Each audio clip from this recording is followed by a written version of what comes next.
In England, it's always been verbal. It's been the theater, it's been literature. The English are not particularly well known for music. After the Renaissance, the English somewhat disappeared from the musical scene.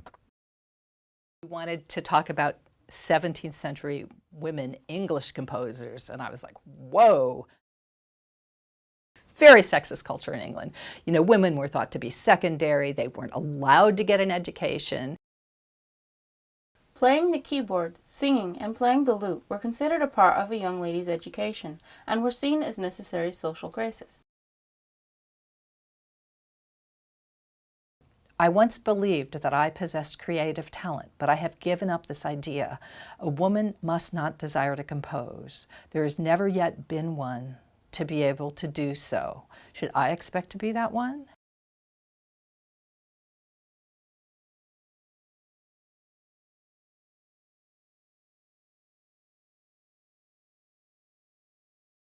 Throughout history, many women helped shape culture and inspire the formation of music. However, societal opposition to women's education and public display of their musical talent, as well as the beliefs in women's place in society, has restricted their distinction in musical history. The sister of Mendelssohn, Fanny Mendelssohn, wanted to be a composer like her brother, and her father wrote her a letter and said, oh, no, you can't do that. You're a woman. Your real calling, and the only calling for a woman, is to be a housewife. Looking at women's musical contributions through their compositional works is challenging and does not fully tell their story. I always wondered, even as a small child, like, why aren't there more women composing? And then when I moved to Philadelphia and went to music school there, I was really active in the women's movement. So we explored women composers from all eras, and boy, did we have to dig. We really had to dig to find the music. There are few compositions by 17th century English women in existence, since women were discouraged and often forbidden to compose. There were only minor women composers during the 17th century. Women did work in music as performers, but composition, for better or worse, were almost exclusively carried out by men. Women weren't public performers in the 17th century. Performances would have been restricted to the home or court. Even when displaying their musical talents in the home, there were proprieties to be observed. Do not, upon every occasion, presume that you should sing or play upon an instrument, but if your playing is known to a particular friend in your company, and he or she asks you to play, excuse yourself. But if they persist, satisfy their desires, and with this you will express no ill breeding. Hannah Woolley, governess, 1670. Certain convents in Italy were known for their musical performances. Mind you, the performances all happened behind a screen in the churches, lest the male listeners be aroused by the sight of a woman opening their mouths to sing, or blowing into sackbuts or other wind instruments. Maybe it's not through women's composition that their contribution will come to light, but by discovering their true influence on musical development.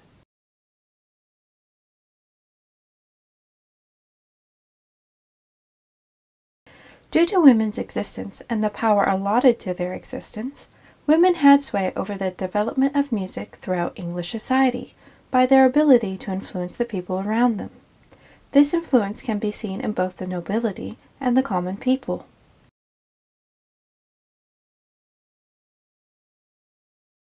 There have been many influential women in England's nobility.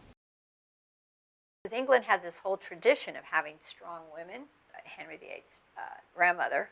Then you have Mary Tudor, who's queen, Mary Queen of Scots, who's Queen of Scotland, Elizabeth, who are very strong women. Queen Elizabeth's reign ended in 1603 with her death, and there was not another reigning queen until Queen Mary, who ascended to the throne after her father, King James II, in 1689.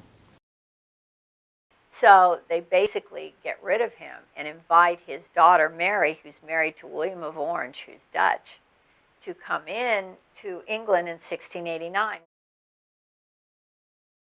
Due to the political alliances, many of the queens were from different countries: Anne of Denmark, Henrietta Maria of France, Catherine of Portugal, and Mary of Italy, to name a few. I think an important way, and I have not done a lot of research on this, but the influence of foreign wives on the culture. The continental Europeans were the cutting edge in music. Many English composers copied what was happening in Italy, France, and Germany. And in a way, this impacts music because musicians are primarily at the higher level court sponsored. They have to have a patron.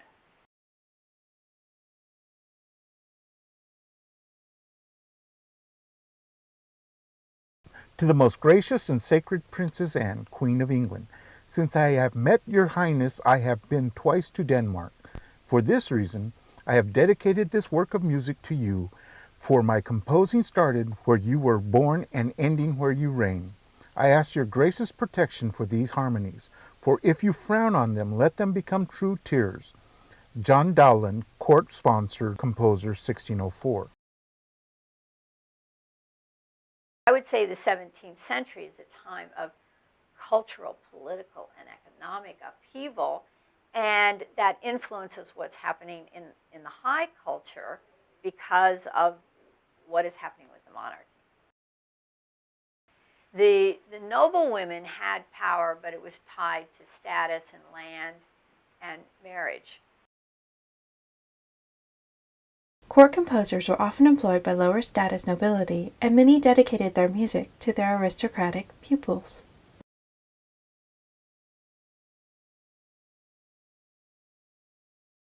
I am dedicating these pieces to your ladyship, most of them being composed when I was employed by your parents to attend your ladyship's education in music.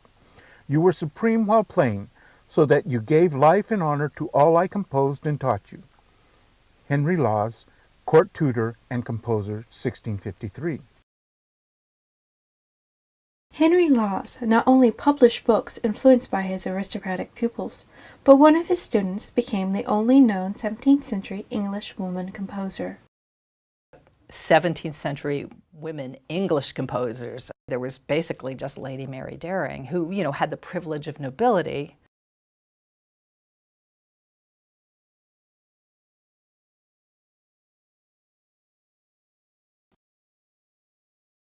Women of the common people also had influence over musical development through fulfillment of societal expectations and domestic activities. A woman preparing to be a good wife had to do needlepoint, speak French, and play simple homophonic works on the piano. To fulfill these ideals, women were encouraged to receive a musical education. Music schools were advertised as a venue for the fulfillment of societal expectations. Saint Cecilia, who is the patron of us all, loved music and took great pleasure in playing, which comforted her both night and day. Now let women imitate her affection and take this opportunity to learn at music school. Anonymous, 1600s.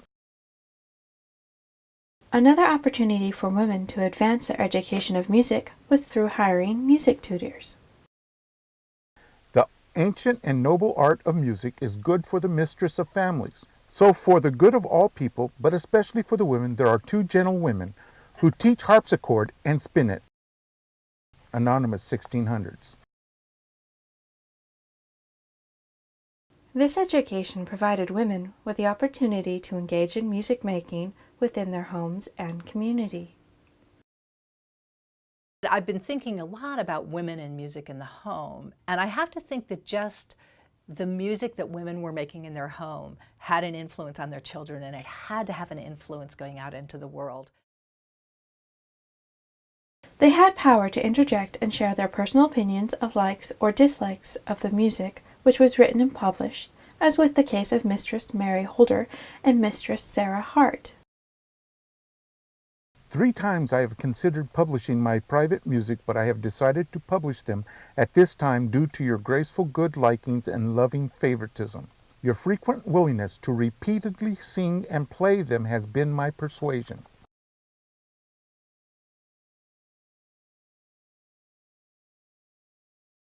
So a lot of music was actually written for women amateurs in the home. Many of the community's music activities were centered around renditions of ballads or folk songs. England has always had a tradition of amateur community singing which included women. A cappella performance was the practice of sacred music and much of secular as well.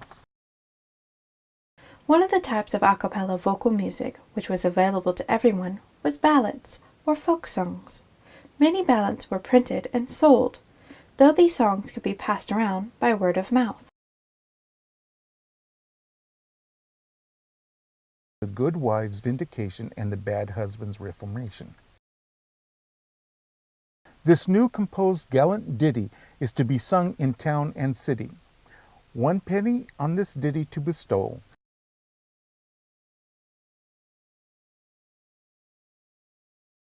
Music that I would see are more popular ballads. There is a lot in these popular ballads about women, but not women at court. The Merry Hostess. Come all that love good company, and hearken to my ditty. It is a lovely hostess you will find, that lives in London city. Her ale's lively, strong and stout, if you please but taste. It is well brewed, you need not fear, but pray you make no waste. For it is the loveliest brown, and the best in town.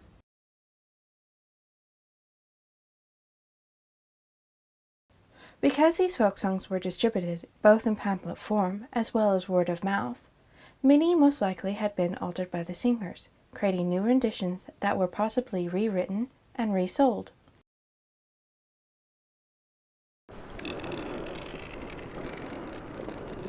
Common people also had power through their economic circumstances in common society. Now, who's doing well? The merchants. As people got more money, they could dress better, they started collecting books, they went to the theater, they collected art. Actually, a woman who is a peasant or the wife of a tradesman, let's say a silversmith, in England actually had a fair amount of power. Observe the country people who do not have stocks, for among these the power between the two sexes is more equal than among the gentlemen, city traders, or the rich yeomen. Mary Astell, writer, 1696. Because she was economically essential to the family. And there would be women, let's say the wife of a silversmith, if he died, she could inherit his shop. She was usually actively involved in the business and the connections, and she could join the guild.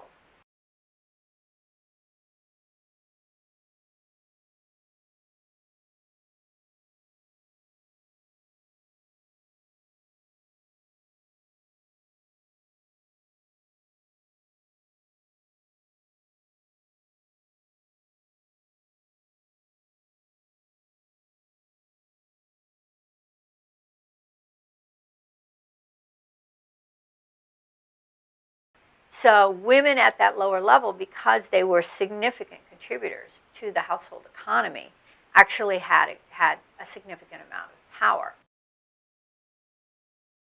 This economic power gave women the ability to become more involved with the arts and music, and in the long run, their purchases would have influenced what music was created and available for sale. It appears that when considering music, its development, and the influences that have been bestowed upon it, women have had many avenues for which they put their stamp and sway on both its foundation and evolution. So I think women making music in their lives had some kind of influence. We don't always have it written down. They brought music to life, and just that in itself is great. I think women are the inspiration for music everywhere. And I think all women everywhere should be able to do it.